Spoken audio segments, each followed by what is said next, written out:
All right, hello everyone, and thank you, Bad Batch, for getting back on track with episode 3 of season 2, The Solitary Clone. One of, if not the best episode of Bad Batch, in my opinion. It did everything I want Bad Batch to do. I want it to lean on the themes of this time period in Star Wars. It's dark, it's uncertain, and worlds on both sides are affected, not just old Republic occupied worlds, but also separatist worlds and all these other independent worlds that didn't choose a side during the war, but now are being occupied by this new galactic empire. The music was on point. The action was unique, varied, creative, and it was a great character piece. It hit all the notes for me, and I want to jump into it. But before I do want to talk about the premiere episodes that came out last week. I didn't talk about them because I wasn't really moved by them. I think they kind of stuck to the same formula that I've kind of gotten tired of with Bad Batch, which is heist of the week episodes and monster of the week episodes. And I don't think much happened. I think the good parts of it were that Tech became more of a character. I actually enjoyed him getting injured and having to rely on other people instead of always having the brains of the operation and being in control. I enjoyed that aspect. And of course, Echo becoming more of a character, something I talked about in my review of Bad Batch Season 1 and what I wanted to see in Bad Batch Season 2. And this war hero, this veteran, this person that's been through so much, finally having a voice and speaking up and talking to Omega as another character, and not just another part of the group, but saying, hey, Omega, I know what you heard, and it's not your fault. We did the right thing, but I think we should also be doing something for this galaxy, which was an interesting twist because I think last season he was more on the side of let's run away, let's be safe, let's not get involved with the Empire and everything. So it's nice to see him kind of change a little bit more. So there was definitely positives, but overall, it was just another Adventure of the Week episode, and I wanted something a little bit more punchy to start season 2, that maturity that I think the season 1 finale was kind of moving towards, and I don't think season 2 kept up that momentum, unfortunately. But like I said, there was good parts, and I really liked the ending with Admiral Rampart shooting that clone in cold blood because the clone was going to basically follow regulation and put in a report that was accurate to what happened. And Rampart was like, no. If you're not going to falsify the documents, I will. And he kills him, and he falls over the edge, and it was a really dark and effective ending to that episode. So I like Rampart being this pseudo-antagonist against all clones, basically wanting to phase them out for the new conscripted TK units. So I like what they're doing with him so far. So with that out of the way, I do want to jump into this fantastic episode here. And I want to start with the title and talk about the two characters that the title is referencing, Cody and Crosshair, the two solitary clones. I want to start with Cody because Cody is a character that has always been one of my favorite clones, but in Clone Wars, he didn't really get the spotlight. He had his episodes, and he was always side by side with Obi-Wan, but he never got the attention that Captain Rex did, and that was not the show's fault. They did a fantastic job with Captain Rex, but Cody was kind of that other side of the coin. The way Captain Rex mirrored Anakin, Cody mirrored Obi-Wan. He was by the books, stoic, but he also cared very deeply about his soldiers and the people around him, and it was nice to see this episode really peel back the layers for Cody in a way we've never really seen before. You have to think, while we were so exposed to Rex and his losses throughout the Clone Wars, from Fives to Jesse to basically the entire 501st, and to his knowledge, Anakin as well. On the other side, Cody has that same type of trauma. He lost Waxer and Boyle, his two best, essentially the 212th, and of course, Obi-Wan, which he is living with that because he was the one that ordered the cannon to fire on him, not in his control, but he's really wrestling with that here. Like, was that his decision? And it seems like he's feeling the guilt like it was his own decision. And just that internal dialogue, you could see it in his face, and the music does such a great job throughout this episode to enhance that. And I just like that they've brought Cody to the forefront here. And you have to think that Cody is isolated here because, one, he was one of the highest ranking clone commanders, if not the highest ranking clone commander in the entire Grand Army of the Republic. So there's not many of his equals remaining for him to kind of talk about the Clone Wars and what that turned into now with the Empire. So he's alone from a friends, basically. He also lost Captain Rex, of course, one of his closest friends. And this is something I'm just speculating on, but I would assume that the Empire broke up all of the clone divisions, the 501st, the 212th, the 337th, all of them, so that there was no individuality amongst groups of clones, so that these uprisings and these large groupings of clones maybe thinking about deserting would happen less often because you're put together with clones that you didn't fight an entire war with. So I'm thinking Cody is not surrounded by clones that he probably fought with in the Clone Wars. So that brotherhood is kind of broken up as well. So I really see Cody here as kind of the man on top of the mountain. He's alone, but he's in a position of power and he just doesn't know what to do. And I think this olive branch of seeing Crosshair was a big moment for him to maybe take that step to desert with someone that he could probably trust, because he knew the rest of the Bad Batch also left the Empire. And by the end of this mission, you can tell based on the way Cody's talking to this governor of this planet and the way he leaves things with Crosshair that he's done this type of mission dozens of times at this point. He has regrets, not just from the Clone Wars, but from serving the Empire. And when he sees those TK units come to occupy the planet, it's not only bringing back memories of them occupying planets during the Clone Wars, which he thought was making the galaxy a better place, like he references in this episode. Are we making this galaxy a better place?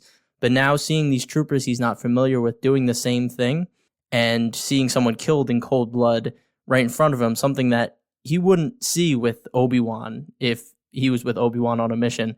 And you just have to think that all of these things are weighing on him. And I like that comes across without them saying, this is my 15th of this type of mission. It'll be easy, snatch and grab, and we'll be gone. Like, this is a mission that Cody probably doesn't want to take part in anymore. And the way that it ends is so brutal, it is just another piece to that. So the final thing I want to talk about is that in this final confrontation, Cody talks about, we've both fought enough battles. We've both fought in a war. We don't want it to come to this again.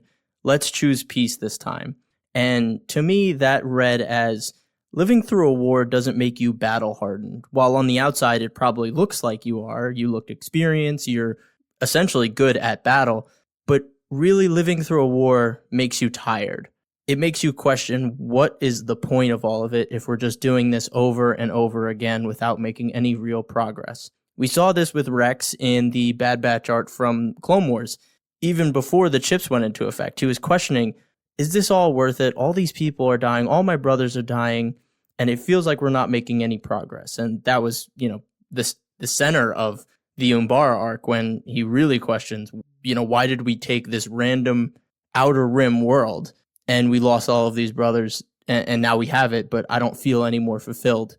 It's just a very poignant theme that, again, comes across without having to spell it out for the audience. I just really enjoy the characters and the themes of this episode. And the other character I have to talk about, obviously, is Crosshair. And I love the monotony that they show in his life. He doesn't sleep. He wakes up to an empty room. He goes to eat lunch by himself. When he does try and sit with other people, they walk away. Admiral Rampart calls him. He goes to Rampart. He gets scolded, basically looked down upon. He goes on these missions, probably kills somebody, adding to his body count, adding to the weight on his shoulders and his conscience.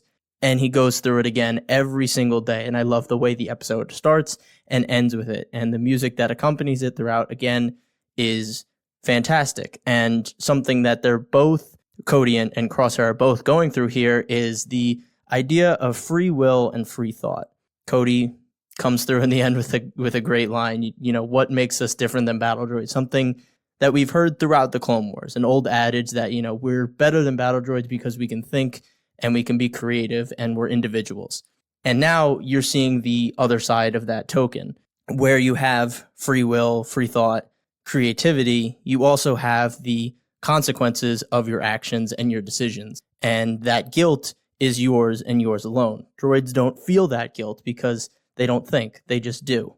And when Cody walks away and that violin starts to painfully play and Crosshair's there left alone, it just adds so much depth to both characters. And Crosshair, something's getting to him. You don't really know what's going on inside his mind, but that is another thing that is chipping away at him. That line that Cody delivers. And it's just fantastic. It really does feel like an extension of Clone Wars, these deep character themes. And I love the interplay between these two characters throughout this episode. And Cody did not disappoint. I think the trailer very much came across that Cody was not the bad guy. He was just someone following orders like he always has. He's always been by the books. And it came to a breaking point here. And we now see this setting up that Cody's gone AWOL, and we know that Captain Rex, Wolf, and Gregor are on that planet in Rebels together, kind of surviving. And, you can kind of assume that Cody joined that team of those 4 old relics of the Clone Wars, and we have to assume that Cody doesn't make it. So it's going to be sad. We'll see what happens with Cody. My guess is he will somehow get in contact with Rex. That reunion will be great, but unfortunately, I don't think Cody's going to survive to see the rebellion like Rex, Commander Wolf, and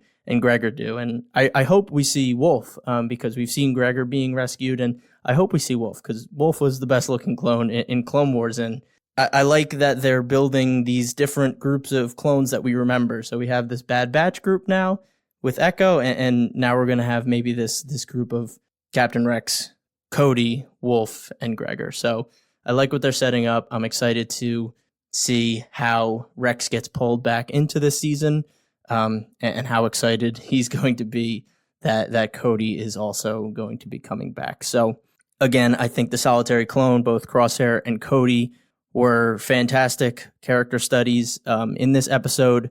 And I want to jump to the other piece of this episode that made it so entertaining outside of just the thoughtful pieces of it, but the action was just fantastic. I mean, we had extremely unique situations where there's tight corridors. They're fighting in a spiral staircase against commando droids that are super agile and can jump off the walls. They're fighting in very cramped city streets where there's droidekas raining down on them. How do they get out of these situations? They have to destroy a tank with Crosshair shooting the barrel right down to the droid captain. I mean, it's so varied. It was so unique, and it was just so badass the way they went about this whole action sequence.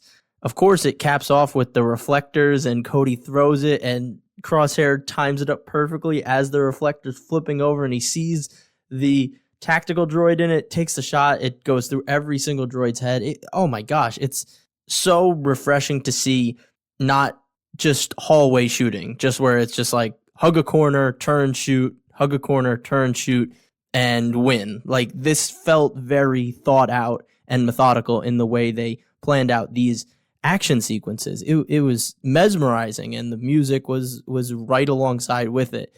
And I forgot to mention another favorite line from Crosshair was the weakness of that tank is the droid piloting it. It's so true, and I absolutely love that line.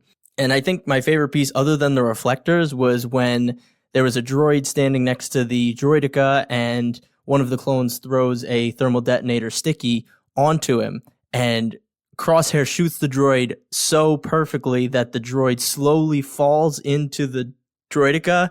And we know from Clone Wars, when you do something slowly with a thermal detonator or an object, it can pass through that droideka shield to get inside and then blow up. And when they executed that, I was like, damn, that is so cool from an action standpoint.